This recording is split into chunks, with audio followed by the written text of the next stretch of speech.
stone cells with iron bars, dramatic prisoner escapes, and noble captives plotting revenge in relatively comfortable confinement. Medieval prisons in movies are dramatic settings for heroic storylines where imprisonment is temporary inconvenience before inevitable freedom. The reality was business enterprises designed to extract money through systematic torture and extortion. Hollywood shows medieval prisons as punishment institutions run by authorities, but real medieval prisons were private businesses where jailers charged prisoners for every service, including the right to remain alive. Imprisonment wasn't punishment. It was a profit-making enterprise. Prisoners paid daily fees for cell space, with rates varying based on accommodation quality and location within the prison. Wealthy prisoners could rent private rooms with furniture and windows, while poor prisoners were packed into communal dungeons with no amenities. Failing to pay daily rent often meant transfer to worse conditions or death. Food was sold rather than provided, with prison keepers operating restaurants that charged premium prices for basic meals. Prisoners who couldn't pay for food simply starved to death while watching others eat. Families had to provide ongoing financial support, or prisoners would die from malnutrition within weeks of incarceration. Bedding, clothing, and basic necessities were luxury items available for purchase from prison staff. Blankets, straw mattresses, and winter clothing carried high price tags that many prisoners couldn't afford. Naked, freezing prisoners died regularly from exposure, while guards sold essential survival items to those who could pay. Legal services were provided by prison staff who charged fees for writing letters, filing appeals, or communicating with outside authorities. Prisoners without money couldn't access legal help and remained imprisoned indefinitely. The justice system became a subscription service where continued payment determined freedom chances. Release fees were charged even after legal freedom was granted. Prisoners who won their cases or served their sentences still had to pay accumulated debts for food, lodging, and services before leaving. Many legally free prisoners remained imprisoned for years because they couldn't afford their bills. Bribery was institutionalized rather than hidden, with official price lists for various privileges and services. Guards openly advertised costs for better treatment, smuggled items, or favorable testimony.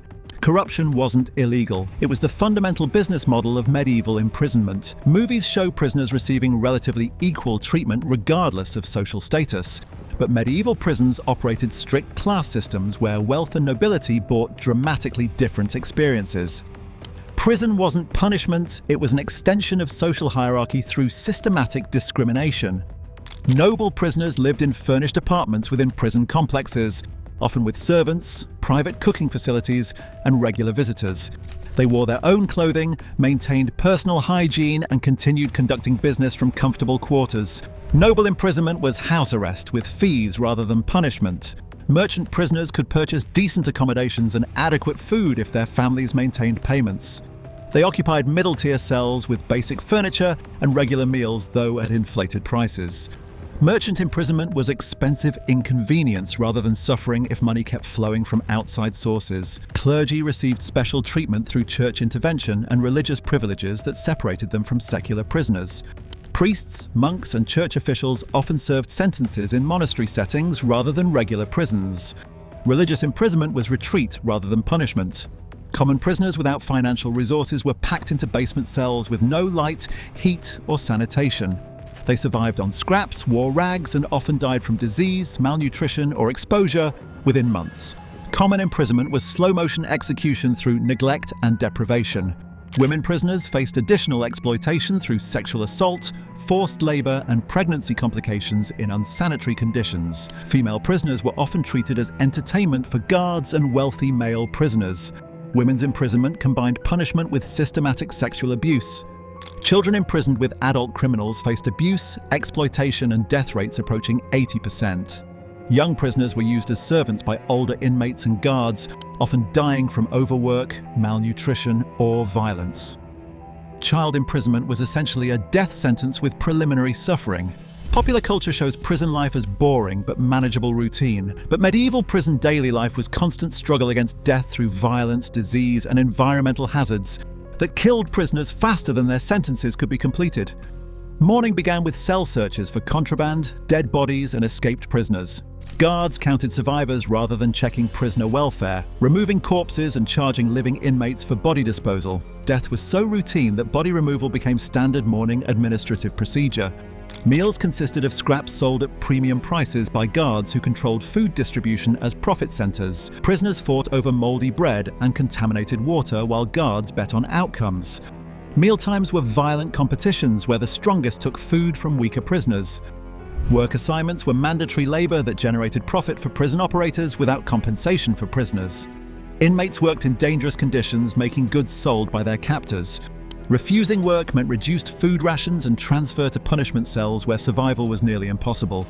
Recreation involved gambling, fighting, and sexual assault rather than organized activities designed for prisoner welfare.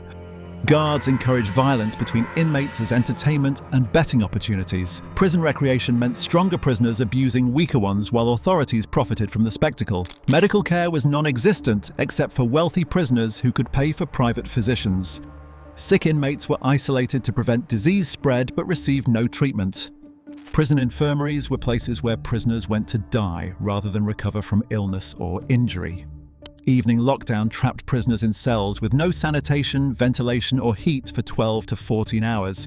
Overnight deaths from violence, disease, or exposure were discovered each morning. Surviving until dawn became daily victory rather than assumed outcome.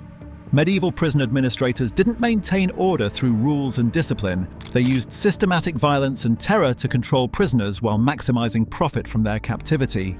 Violence wasn't punishment for rule breaking, it was standard operating procedure. Torture was routine rather than exceptional, with guards using physical pain to extract information, confessions, or entertainment. Prisoners were tortured for owing money, challenging authority, or simply for guards' amusement. Torture sessions were social events where prison staff gathered to watch and participate in inflicting pain. Prisoner-on-prisoner violence was encouraged by guards who organized fights, sexual assaults, and murder as entertainment. Authorities bet on outcomes and sold viewing access to outside spectators. Prison violence became profitable entertainment rather than disciplinary problem requiring intervention. Execution was performed publicly within prison courtyards as warning to remaining inmates and entertainment for paying audiences. Guards charged admission for execution viewing and sold food and drinks during events. Prison executions were profit-making spectacles that generated revenue from death. Mutilation punishment involved cutting off hands, ears, noses, or other body parts for various infractions.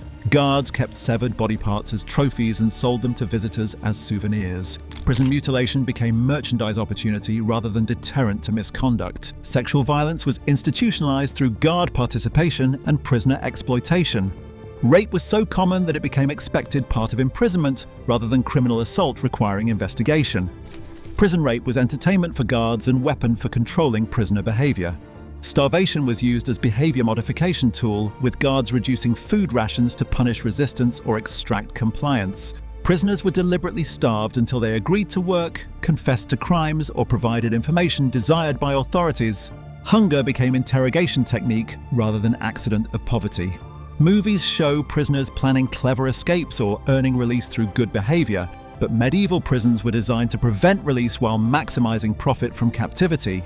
Most prisoners never left alive, regardless of legal status or sentence completion.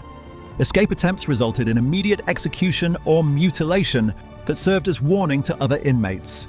Guards encouraged escape planning to identify potential troublemakers and eliminate them through violent punishment. Prison escapes became suicide attempts rather than freedom strategies. Legal release was prevented through accumulating debt charges that grew faster than prisoners could pay them off. Even prisoners who completed sentences remained imprisoned until they cleared financial obligations that increased daily. Legal freedom became impossible for most inmates to achieve. Bribery for release required enormous sums that few prisoners could raise, and guards often took bribes without providing promised freedom. Corrupt officials collected multiple bribes for the same release, keeping prisoners indefinitely while extracting maximum payments. Bribery became fraud rather than service. Death was the most common form of prison release, with mortality rates exceeding 60% for long-term inmates. Prisoners died from violence, disease, malnutrition, and exposure at rates that made imprisonment effectively a death sentence. Prison became execution through delayed methods. Family abandonment occurred when relatives couldn't afford ongoing costs of keeping prisoners alive and gave up financial support. Abandoned prisoners died rapidly without outside resources to purchase food, bedding, and protection. Prison abandonment was family bankruptcy rather than choice. Suicide became rational response to imprisonment conditions that offered no hope of survival or release. Prisoners killed themselves to escape torture, abuse, and slow death through privation. Prison suicide was mercy rather than despair, as inmates chose quick death over prolonged suffering. Medieval prisons weren't correctional institutions designed to rehabilitate criminals. They were profit-making enterprises that used human suffering as business model. Every aspect of imprisonment was designed to extract maximum financial value from captives while providing minimum survival resources. Your modern prison, with its emphasis on rehabilitation, legal protections, and basic human rights, would seem like luxury resorts to medieval prisoners who understood that incarceration meant systematic exploitation disguised as justice. The real horror wasn't the punishment. It was the recognition that human beings could be treated as profit-generating livestock by legal authorities. Medieval prisons weren't correctional institutions. They were profit-making enterprises using human suffering as business model. Every aspect of imprisonment extracted maximum financial value while providing minimum survival resources. Modern prison rights and rehabilitation would seem like luxury resorts to medieval captives.